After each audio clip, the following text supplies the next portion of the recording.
मेहनत इतनी खामोशी से करोगी सफलता शोर मचा दे। तो हेलो दोस्तों, कैसे हैं आप लोग। आशा करते हैं कि आप लोग अच्छे ही होंगे। तो कल मैंने फिजिक्स का चौथा लेक्चर रिकॉर्ड किया था, जो आपके यूट्यूब चैनल पर अभी अपलोड हो चुका होगा। ठीक है, आज मैं फिजिक्स का 5वां लेक्चर रिकॉर्ड करने जा रहा हूं, जिसमें मैं आपको कल प्रकाश के परावर्तन के प्रकार के बारे में मैंने लास्ट टॉपिक बताया था, जिसमें मैंने दो प्रकार बताया था। एक नियमित प्रकाश का परावर्तन और एक अनियमित प्रकाश का परावर्तन। ठीक है, तो आप लोग आशा करते हैं कि आप लोग उस चीज़ को पढ़े ही होंगे और ध्यान से उस चीज़ को याद कर लिए होंगे, क्योंकि आप लोगों के पास समय बहुत कम है। ठीक है, और कम समय में आपको अच्छे से अच्छे नंबर लानी है। इसके लिए आपको लगातार निरंतर रूप से और डबल मेहनत करना पड़ेगा। ठीक है, तो आप लोग हमारे साथ ऐसे ही जुड़े रहिए, ताकि आप लोगों का पढ़ाई स्तर एक लेवल तक पहुंच जाए। ठीक है, तो चलते हैं आज के नए टॉपिक को, जहां मैं आपको आज प्रकाश के परावर्तन का नियम के बारे में बताऊंगा। ठीक है, और ये प्रकाश के परावर्तन का नियम आपके एग्जाम के लिए, आपके बोर्ड एग्जाम के लिए, जो भी बच्चे 2025 में बोर्ड एग्जाम में शामिल होंगे, उन सबों के लिए सबसे मोस्ट इम्पोर्टेंट टॉपिक होने जा रहा है। ठीक है, तो इस बात का आप लोग ख्याल रखिएगा। ठीक है, तो चलते हैं।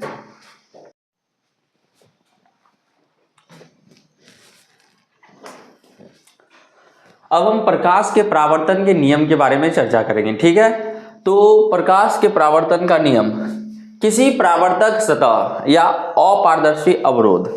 मैंने इससे पहले लेक्चर में परावर्तक सतह या अपारदर्शी अवरोध के बारे में मैंने चर्चा किया था, जिसमें बतलाया था कि जब प्रकाश की किरणें किसी दीवार से टकराकर पुनः लौट जाती है, तो दीवार उसके लिए क्या करता है, परावर्तक सतह का काम करता है या अपारदर्शी अवरोध का काम करता है। ठीक है, यहाँ पे जैसे आप लोग देख रहे होंगे कि टॉर्च को जब हम दीवार पे या अन्य किसी अपारदर्शी पदार्थ पे जैसे ही उसको हम प्रकाशित करते हैं या जलाते हैं, वैसे ही क्या होता है कि प्रकाश की किरणें उस दीवार से या उस अवरोध से टकराकर लौट जाती है पुनः।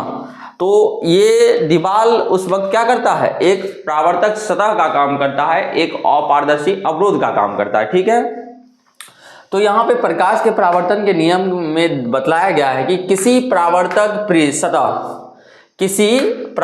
सतह या अपारदर्शी अवरोध से प्रकाश का परावर्तन जिन नियमों के अनुसार होता है, उसे हम प्रकाश के परावर्तन का नियम कहते हैं। तो आपके बोर्ड एग्जाम में बार बार ये क्वेश्चन पूछ लिए जाते हैं। ठीक है, इसका नियम आगे दिया गया है, मैं आगे इसका चर्चा करूंगा। उसका पहले मैंने लैंग्वेज लिखा दिया कि प्रकाश के परावर्तन का नियम क्या होता है। तो प्रकाश के परावर्तन के नियम के बारे में चर्चा करें तो किसी परावर्तक पृष्ठ या परावर्तक सतह या अपारदर्शी अवरोध से प्रकाश का परावर्तन जिन नियमों के अनुसार होता है, उसे हम क्या कहते हैं, तो उसे हम प्रकाश के परावर्तन का नियम कहते हैं। ठीक है, तो आप लोग इस बात को ख्याल रखिएगा कि प्रकाश के परावर्तन का कुल कितने नियम है, तो प्रकाश के परावर्तन का टोटल 2 ही नियम है। ठीक है, प्रकाश के परावर्तन का कुल कितने नियम है, तो प्रकाश के परावर्तन का कुल 2 नियम है। ठीक है, उसका चर्चा हम अब करेंगे बारी बारी से। ठीक है, तो आप लोग इसको तब तक लिख लीजिए या स्क्रीनशॉट ले लीजिए।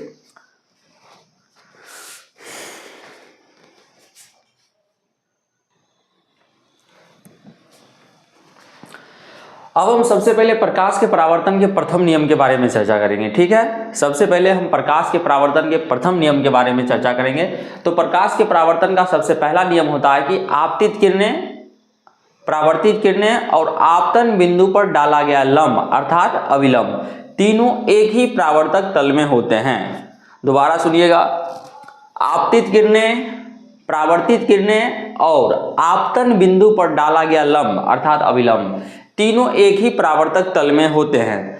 तो आप लोग के दिमाग में ये आता होगा कि सर आपतित किरणें क्या होती है, परावर्तित किरणें क्या होती है और आपतन बिंदु क्या होता है। ठीक है, तो इन सब टर्म के बारे में मैंने पहले भी थोड़ा बहुत चर्चा कर दिया है, लेकिन इसका हम विस्तार पूर्वक चर्चा परिभाषा के रूप में भी आगे लिखाएंगे और इसका विस्तार पूर्वक चर्चा आगे हम करेंगे। ठीक है, तब तक आप लोग सिर्फ इसे समझ लीजिए। ठीक है, मान लीजिए ये क्या है, एक लेजर लाइट है। क्या है, एक लेजर लाइट है। मान लीजिए ये एक लेजर लाइट है। ठीक है, लेजर लाइट में क्या निकलेगा, उससे प्रकाश निकलेगा, एक वर्णीय प्रकाश निकलेगा। ठीक है, तो उससे प्रकाश की किरण जब निकलती है, ठीक है, पहले सबसे पहले हम एक एक्स वाई ले लेते हैं, क्या एक्स वाई ले लेते हैं, परावर्तक सतह या अपारदर्शी अवरोध, जिसमें मैंने परावर्तक सतह के रूप में समतल दर्पण को लिया है। समतल दर्पण जिसमें आप अपना चेहरा फेस देखते होंगे, ठीक है, ये वही दर्पण लिए हैं जिसमें आप अपना क्या फेस देखते हैं, ठीक है। और नीचे ये चिन्ह का मतलब है, ये तो एक समतल दर्पण हो गया, ठीक है यहाँ तक। और ये घसा हुआ चिन्ह का मतलब है कि कोई कांच है जिस पर पीछे में क्या है, कोटिंग किया गया। कोटिंग मतलब उस पर पेंट किया गया, ठीक है, तो वह समतल दर्पण में बदल जा रहा है, ठीक है। तो एक्स वाई क्या लिए हैं, एक्स वाई एक समतल दर्पण लिए हैं, जिसको हम यहाँ पे क्या चीज के रूप में यूज कर रहे हैं, तो परावर्तक सतह के रूप में यूज कर रहे हैं और अपारदर्शी अवरोध के रूप में यूज कर रहे हैं, ठीक है। तो सबसे पहले मैंने एक परावर्तक सतह ले लिया, ठीक है। उस परावर्तक सतह पर एक लेजर की सहायता से, उस परावर्तक सतह पर एक लेजर की सहायता से उस परावर्तक सतह पर एक लेजर की सहायता से एक किरण को हम क्या करते हैं, परावर्तित करवाते हैं उस पर, ठीक है।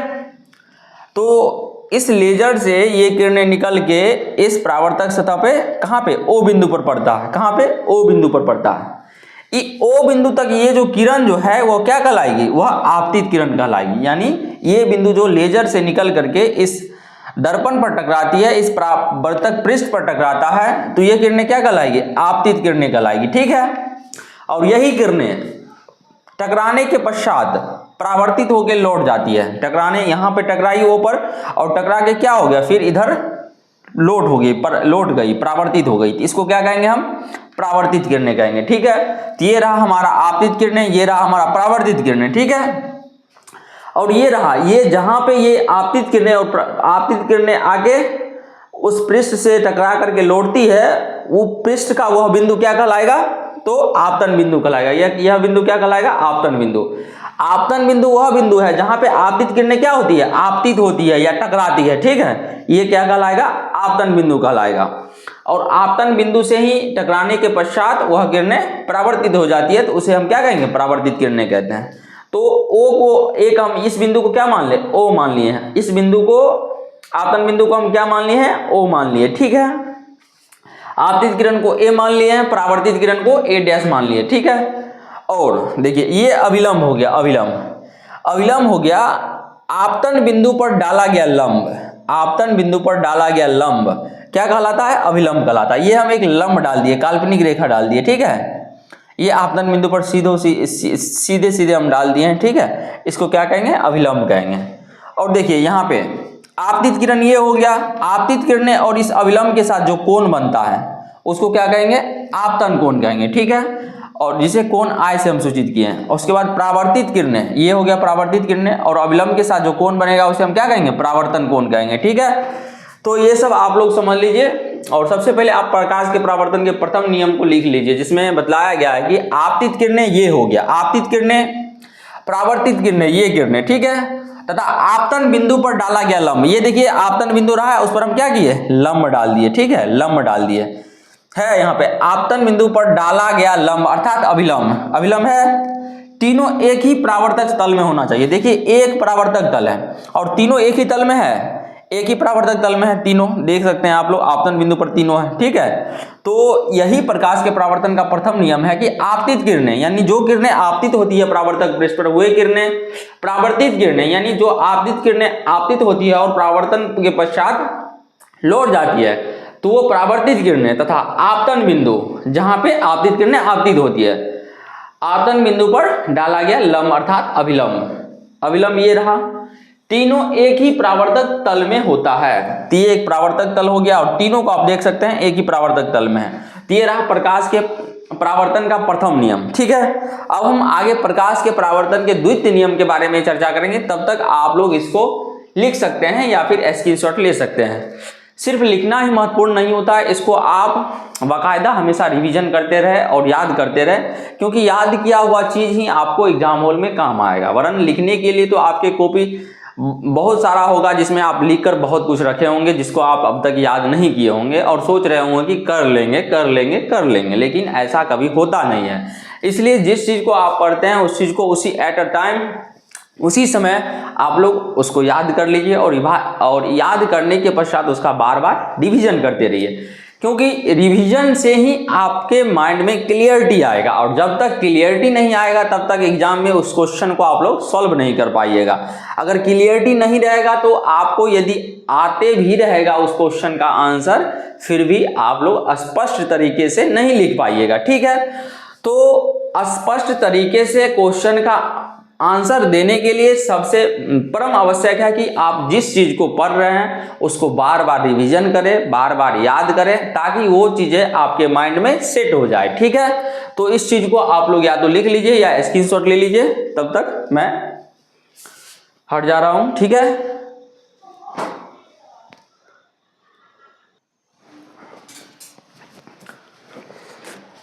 अब हम प्रकाश के परावर्तन के दूसरे नियम के बारे में चर्चा करेंगे। ठीक है, प्रकाश के परावर्तन का हम प्रथम नियम के बारे में अभी जस्ट चर्चा किए हैं, जिसको आप लोग समझ गए ही होंगे और उसको आप लोग लिख ही लिए होंगे।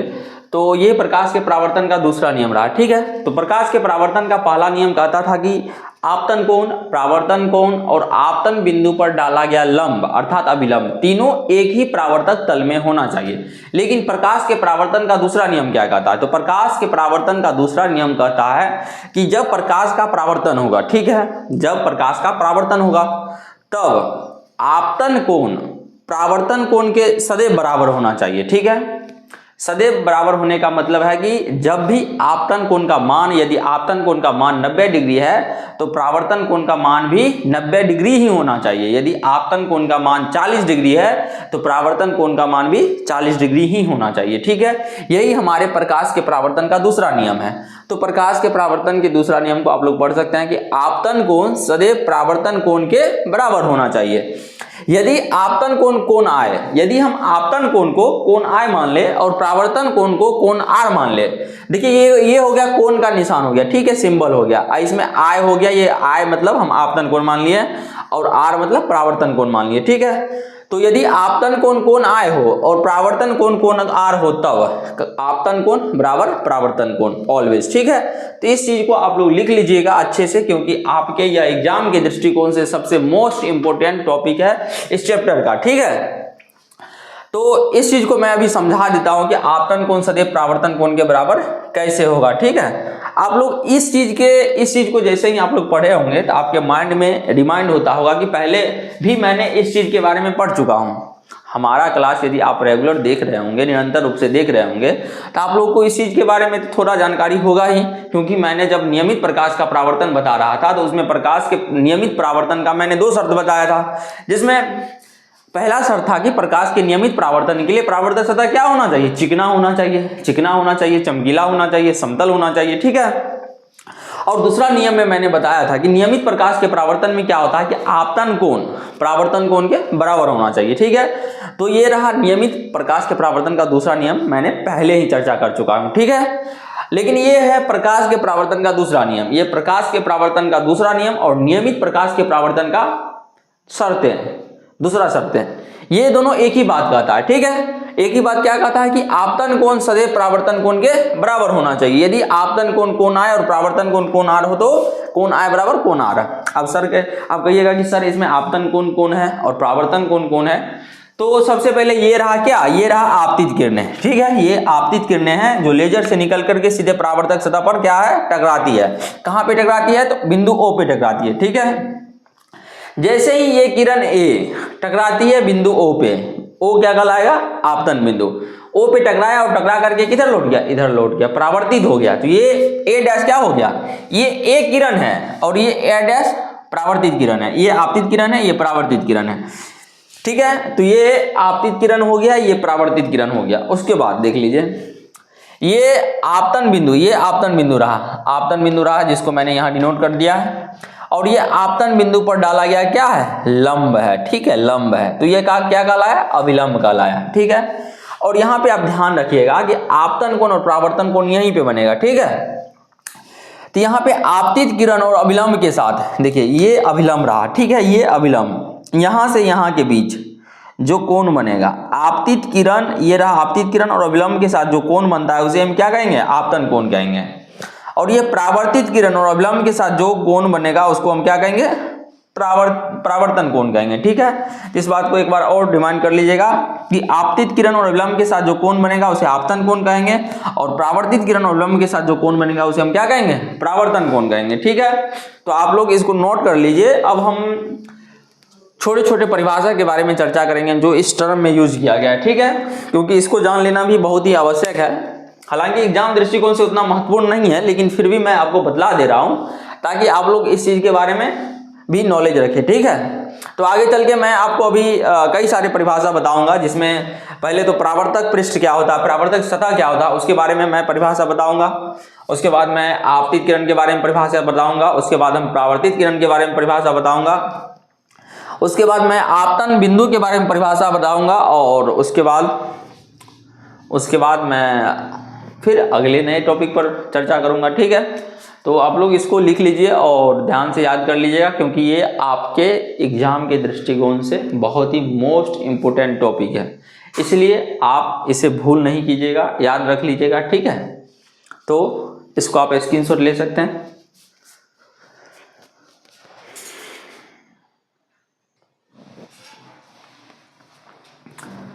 अब मैं प्रकाश के परावर्तन से संबंधित कुछ परिभाषाओं के बारे में चर्चा करूंगा जो आपके एग्जाम दृष्टिकोण से उतना महत्वपूर्ण नहीं है, लेकिन फिर भी आप लोगों के लिए जान लेना आवश्यक है। ठीक है, तो प्रकाश के परावर्तन से संबंधित कुछ परिभाषाएं। सबसे पहला परिभाषा है परावर्तक सतह क्या होता है।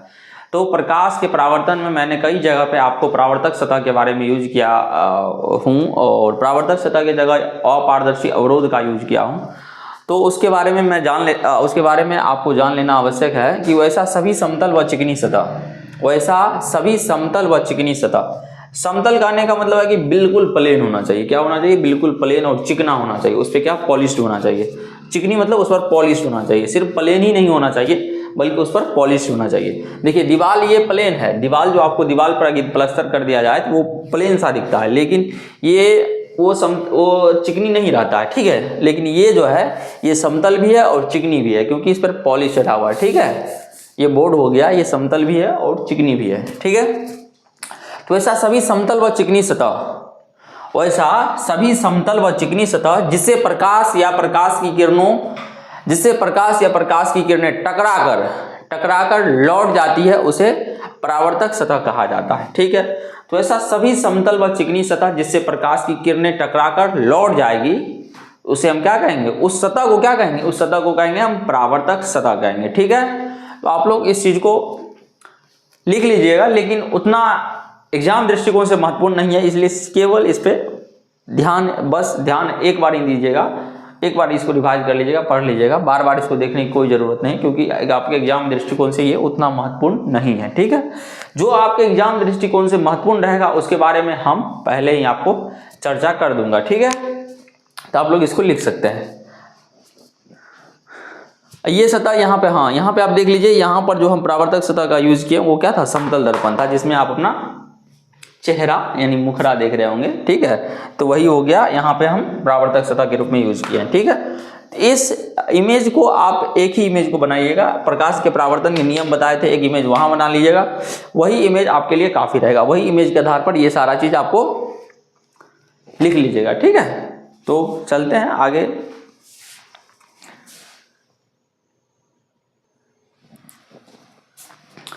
अब हम अगले परिभाषा के बारे में चर्चा करेंगे। ठीक है, अब हम अगले परिभाषा के बारे में चर्चा करेंगे। तो हमारा अगला परिभाषा क्या था, आपतित किरण। प्रकाश स्रोत से निकलने वाली किरणें जब परावर्तक सतह के किसी बिंदु पर टकराती है तब यही किरणें आपतित किरण कहलाती है। ठीक है, तो एक बार और ध्यान दीजिएगा कि प्रकाश स्रोत के बारे में मैंने पहले ही चर्चा कर दिया है। ठीक है, प्रकाश स्रोत दो प्रकार के होते हैं, एक प्राकृतिक प्रकाश स्रोत जैसे सूर्य हो गया, सभी तारे हो गया, और एक हो गया मानव निर्मित प्रकाश स्रोत जैसे कि बल्ब हो गया, जलता हुआ बल्ब हो गया, लैंप हो गया, दिया हो गया, ये सभी क्या है, मानव निर्मित प्रकाश स्रोत हो गया। तो प्रकाश स्रोत से आप लोग अवगत होंगे ही। यहाँ पे मैंने प्रकाश स्रोत के रूप में किसका उपयोग किया है, लेजर का उपयोग किया गया, जो एक मानव निर्मित प्रकाश स्रोत है। ठीक है, तो प्रकाश स्रोत से निकलने वाली किरण के बारे में मैंने पहले ही चर्चा कर चुका हूं।